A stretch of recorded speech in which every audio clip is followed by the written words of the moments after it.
Have you ever noticed how you can be completely yourself with your friends, but the moment you're around your parents, something changes?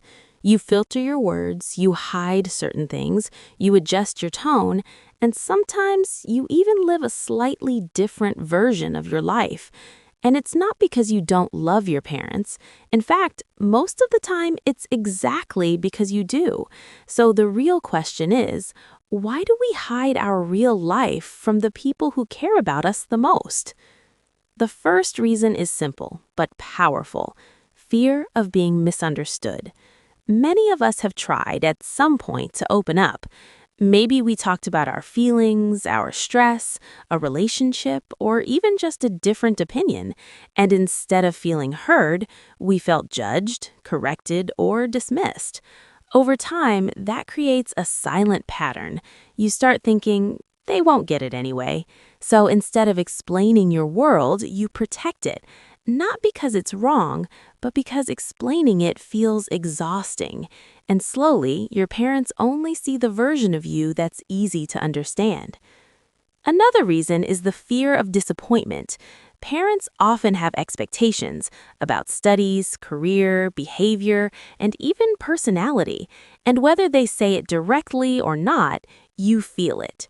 You know what makes them proud, and you know what might upset them. So when your real life doesn't match that image, maybe you're struggling with studies, maybe you're confused about your future, or maybe you're making choices they wouldn't agree with, you hide it. Not because you're trying to deceive them, but because you don't want to see that look of disappointment, that quiet change in their expression that says, I expected better, and that hurts more than any punishment. Then there's something we don't talk about enough: the communication gap. It's not just about language, it's about experience. Your parents grew up in a completely different world. No social media, different pressures, different rules. The way they see relationships, success, failure, even happiness, it's shaped by their time. And the way you see it is shaped by yours. So when these two worlds meet, they don't always connect. You talk about stress, they say, just focus.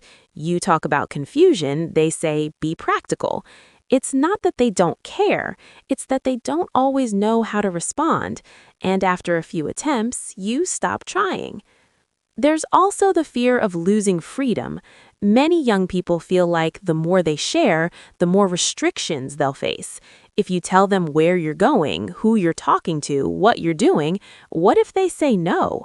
What if they take away something that matters to you? So hiding becomes a way of protecting your independence. You manage your life quietly, making your own decisions, avoiding unnecessary conflict. It's not rebellion, it's self-preservation. And sometimes it's about emotional safety. Not every home is a place where feelings are easily expressed. In many families, love is shown through actions: food, education, protection, but not through conversations. There's no habit of sitting down and asking, how are you really feeling? So you learn to deal with things on your own. You cry alone, you overthink alone, you figure things out alone. And after a while, sharing starts to feel unnatural, even uncomfortable. It's like a muscle you never got to use. But here's the part that's uncomfortable to admit. We also hide because it's easier. Being honest takes effort. It can lead to arguments, long explanations, emotional conversations, and sometimes we just don't have the energy for that. So we choose silence. We keep things simple on the surface, even if it means carrying complexity inside. It's not always the healthiest choice, but in the moment, it feels like the easiest one. Now, if you look at all these reasons together, a pattern starts to appear. It's not a lack of love. It's not even a lack of trust in most cases. It's a mix of fear, habit, and misunderstanding. And the same goes for parents, too. Many parents don't ask deeper questions, not because they don't care, but because they're afraid of what they might hear, or they simply don't know how to ask. They were never taught how to have these conversations either, so both sides stay in their comfort zones, and the distance slowly grows. But here's the thing. This distance doesn't feel good. You can have everything, a roof, support, stability, and still feel like something is missing because deep down, everyone wants to be understood by their parents, not just as a child who needs guidance, but as a person with thoughts, struggles, and a life of their own. And when that understanding is missing, even love can feel incomplete. So, what can we actually do about it? The answer isn't suddenly telling your parents everything overnight. That usually doesn't work. The gap didn't form in one day, and it won't disappear in one conversation. But small steps matter. Maybe it starts with being slightly more honest than usual. Maybe it's explaining your perspective calmly, even if you think they won't fully get it. Maybe it's also trying to understand them, their fears, their experiences, their intentions, because just like you feel misunderstood, they often feel the same way. And yes, not every parent-child relationship is easy. Some are complicated, some are strict, some are distant. You have to be realistic about your situation. But even then, clarity helps.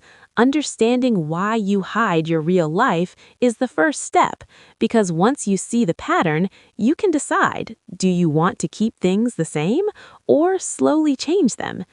At the end of the day, hiding your real life isn't about being fake. It's about protecting yourself in an environment where you don't feel fully safe to be open. And that's human. But at the same time, a life where you can't be real with the people closest to you, it feels heavy, and that weight doesn't just disappear on its own. Maybe the goal isn't perfect honesty. Maybe it's just a little more openness than yesterday, a little more effort from both sides. Because the truth is, most parents do love their children deeply, and most children do want a better connection with their parents. The problem isn't love, it's communication, fear, and time. And maybe, just maybe, things start changing the moment someone decides to try, even if it feels uncomfortable at first.